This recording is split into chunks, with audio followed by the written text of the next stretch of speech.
ರಾಜ್ಯದ 153 ತಾಲೂಕಿನಲ್ಲಿ ತೀವ್ರ ಮಳೆ ಕೊರತೆ ಉಂಟಾಗಿದ್ದು ಬರದ ಛಾಯೆ ಆವರಿಸಿದೆ. ಜುಲೈ ಆರಂಭವಾದರೂ ಕೂಡ 22 ಡ್ಯಾಂಗಳಲ್ಲಿ ನೀರೇ ಇಲ್ಲದ ಪರಿಸ್ಥಿತಿ.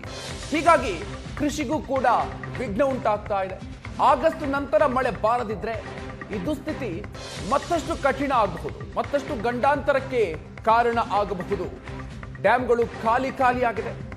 ಜುಲೈ 14ರವರೆಗೆ 12.52% ಭರ್ತಿಯಾಗಿರೋ ಬರಗಾಲ ನಿರ್ವಹಣೆಯ ವಿಚಾರಕ್ಕೆ ಸಂಬಂಧಪಟ್ಟಂತೆ ಡಿಸಿಎಂ ಪರಮೇಶ್ವರ್ ಮೀಟಿಂಗ್ ಮಾಡಿದ್ದಾರೆ. ಚಿತ್ರದುರ್ಗದಲ್ಲಿ ಕಂದಾಯ ಮತ್ತು ವಿಪತ್ತು ನಿರ್ವಹಣೆ ಸಭೆಯನ್ನು ನಡೆಸಲಾಗಿದೆ. ಈ ಸಂದರ್ಭದಲ್ಲಿ ಅವರು ಮಾತನಾಡಿದ್ದಾರೆ. 125 ವರ್ಷದ ಹಿಂದೆ ಇಂಥ ಪರಿಸ್ಥಿತಿ ರಾಜ್ಯ ದೇಶದಲ್ಲಿ ಬಂದಿತ್ತು. ಬದುಕಿಗೆ ಕಷ್ಟವಾಗುವಂತಹ ಪರಿಸ್ಥಿತಿ ಬರುವ ಸಾಧ್ಯತೆ ಇದೆ. ಸರ್ಕಾರ ನಾವು ನಮ್ಮ ಕೈಲಾದ ಪ್ರಯತ್ನವನ್ನು ಮಾಡ್ತೀವಿ ಅನ್ನುವಂಥ ಮಾತನ್ನ ಡಿಸಿಎಂ ಪರಮೇಶ್ವರ್ ಅವರು ಹೇಳಿದ್ದಾರೆ. 125 ವರ್ಷದ ಹಿಂದಿನ ಪರಿಸ್ಥಿತಿ ಮರುಕಳಿಸುವಂತಹ ಆತಂಕವನ್ನ ಅವರು ವ್ಯಕ್ತಪಡಿಸಿದ್ದಾರೆ.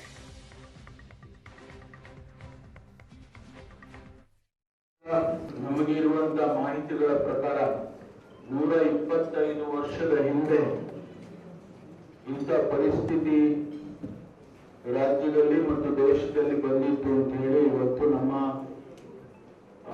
ಹವಾಮಾನ ಇಲಾಖೆಯವರು ನಮಗೆ ಮಾಹಿತಿಗಳನ್ನ ಕೊಟ್ಟಿದ್ದಾರೆ.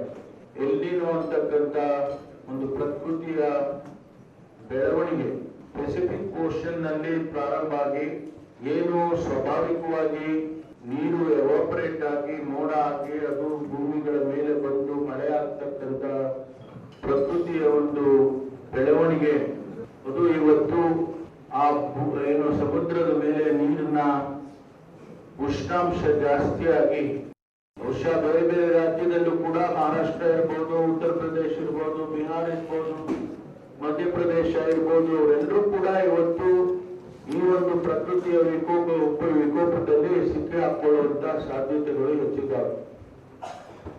ನಮ್ಮ ರಾಜ್ಯದಲ್ಲಿ ಉತ್ತರ ಕರ್ನಾಟಕದಲ್ಲಿ ಅಷ್ಟೇ ಅಲ್ಲ, ದಕ್ಷಿಣ ಕರ್ನಾಟಕದಲ್ಲಿಯೂ ಕೂಡ ಒಂದಿಷ್ಟು ಕೋಸ್ಟಲ್ ನಲ್ಲಿ ಇತ್ತೀಚೆಗೆ ಆಗಿರುವಂತಹ ಮಳೆಯನ್ನ ಬಿಟ್ರೆ ನಮಗೆ ವಾಡಿಕೆ ಮಳೆ ಏನಾಗಬೇಕಾಗಿತ್ತು, ಜೂನ್ ನಲ್ಲಿ ಮುಂಗಾರು ಪ್ರಾರಂಭ ಆಗುವಂತಹ ಸಂದರ್ಭದಲ್ಲಿ ಏನ್ ಮಳೆ ಆಗಬೇಕಾಗಿತ್ತು ಅದು ಆಗಿಲ್ಲ. ರಾಜ್ಯದಲ್ಲಿ ಇರ್ತಕ್ಕಂಥ ಎಲ್ಲ ರಿಸರ್ವಾಯರ್ಗಳು ಏನು ಡೆಡ್ ಸ್ಟೋರೇಜ್ ಅಂತ ಕರಿತೀವಿ, ಆ ಡೆಡ್ ಸ್ಟೋರೇಜ್ ಗಿನ್ನ ಕೂಡ ಕೆಳಗಡೆ ಬಂದಿರ್ತಕ್ಕಂಥದ್ದನ್ನ ಇವತ್ತು ನಮಗೆ ಮಾಹಿತಿಗಳು ಲಭ್ಯ ಆಗಿದೆ.